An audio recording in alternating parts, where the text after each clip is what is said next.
گال سے اس کو فرانس کر دیا. انہوں نے مستحکم گورنمنٹ بنائی. اسی طرح کچھ ویشی اقوام ویسیگات اور ہن جو تھے روم چلے گئے, اٹلی چلے گئے, وہاں جا کے اپنی سلطنتوں کی بنیاد ڈالی. کیونکہ کلچرلی بیربیرین سے اسٹرانگ نہ تھے, نہ ان کو بڑی بڑی بلڈنگوں سے جس طرح رومن کو دلچسپی تھی, بلڈنگیں بنانے کی دلچسپی تھی. انہوں نے سمپل, ان کے پاس ٹینٹ اس طرح ہوتے تھے, گرمی میں ٹینٹ کے اندر سو گئے, سردی آئی تو زمین میں سوراخ بنا لیا, اس کے اندر چلے گئے. تو یہ وحشی اقوام تھیں جو موجودہ یورپ پہ رول کر رہی تھیں. باربرین اقوام جو مغرب میں آئی, ان کے اپنے سمپل رول تھے, ان کے اپنے سمپل گاڈ تھے. ووڈن WODEN, ووڈن ان کا وار کا دیوتا تھا, جنگی دیوتا تھا, جس سے اس کا ایک دن بھی تھا. ووڈن سے ووڈن ڈے یا وینس ڈے نکلا. اس لیے تھرس ایک تھور دیوتا تھا جو آسمانی بجلی اور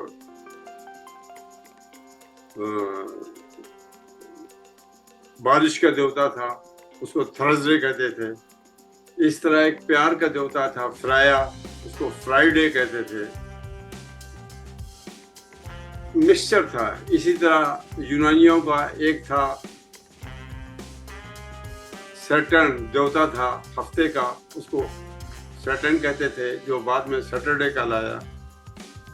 تو یہ ہم دیکھتے ہیں کہ یورپ میں ویسٹرن پارٹ میں یہ ہو رہا تھا کہ باربیرین اقوام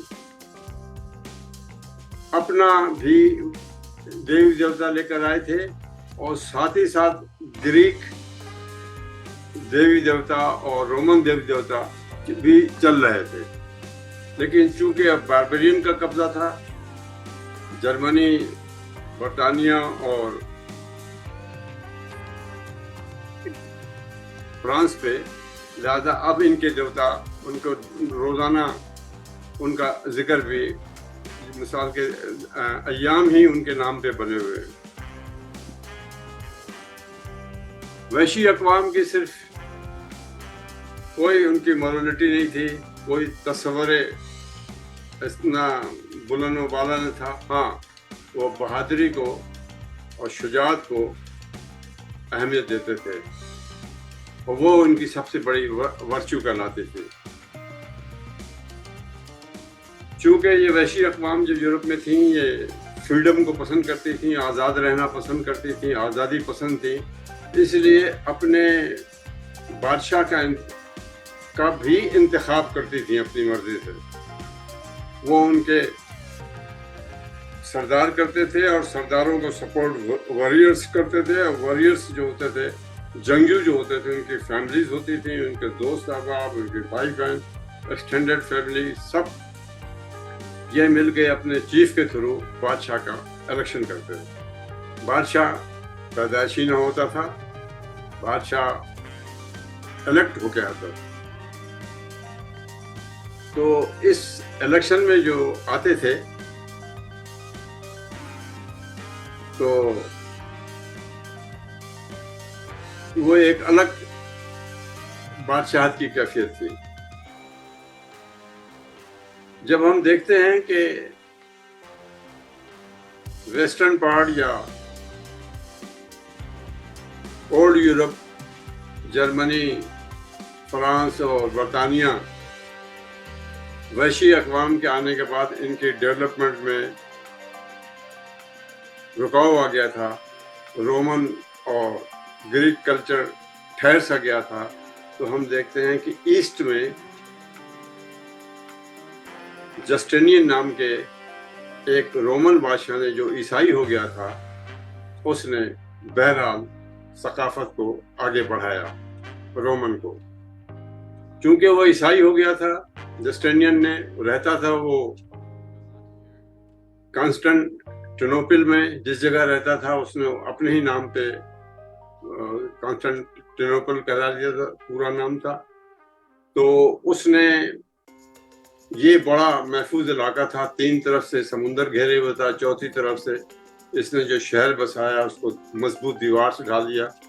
1000 سال تک مسلسل یورپ کی اقوام، وحشی اقوام کوشش کرتی رہی کہ کانسٹنٹینوپل کو، جسے آج کل استنبول کہتے ہیں، اس کو فتح کر سکیں، فتح نہیں کر سکے. لہذا رومن کلچر، پھر بعد میں عیسائیت کی تعلیمات سے یہ چلتا رہا. جسٹینین نے یہ کیا کہ اس نے رومن ججوں کے جتنے فیصلے تھے، رومن عدالتوں کے جتنے فیصلے تھے اور رومن بادشاہوں کے جتنے احکامات تھے، سب کو ایک کتابی شکل دی اور اس کتاب کا نام رکھا گیا سول کوڈ یا جسٹینین کوڈ. اس نے بہت بڑی خدمت کی، سارا پاسٹ ہسٹری کو لے آیا سامنے.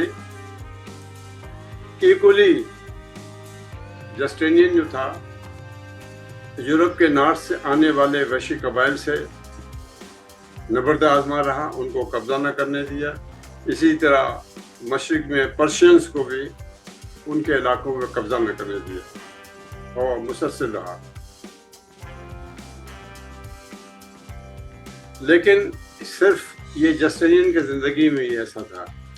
جب جسٹینین کے بعد اس کے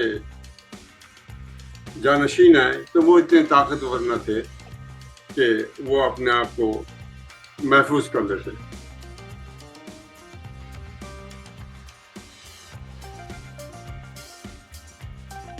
جسٹینین لیٹن زبان استعمال کرتا تھا. جسٹینین کے جانے کے بعد لیٹن زبان کا فالوشپ ختم ہو گئی اور گریک کو آفیشل زبان مان لیا گیا، یونانی کو دوبارہ آ گئی.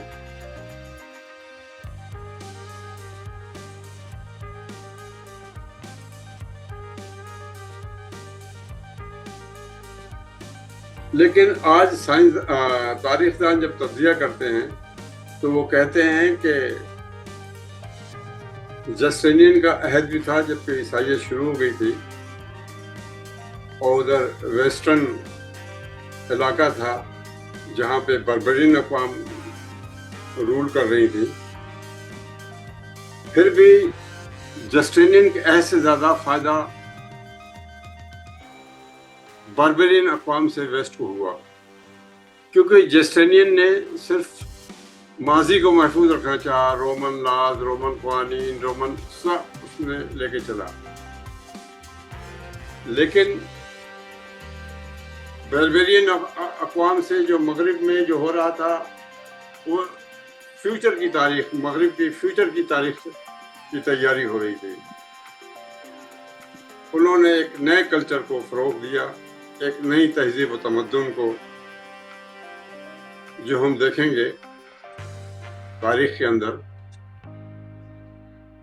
کہ عیسائیت نہ صرف مشرق سے جسٹینین کے علاقے سے نکل کے آگے چلی، یورپ میں بھی پہنچی اور پھر عیسائیت نے ان وحشی اقوام کو یا رومنوں کو ایک نیا پیغام دیا، عیسائیت کا پیغام.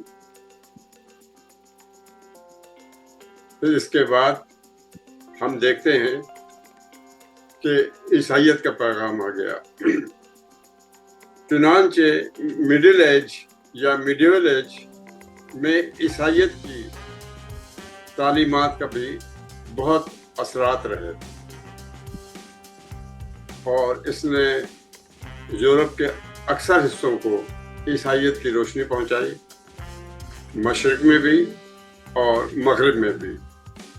بربرین عہد آہستہ آہستہ عیسائیت کے پیغام کے تحت نیچے آ گیا.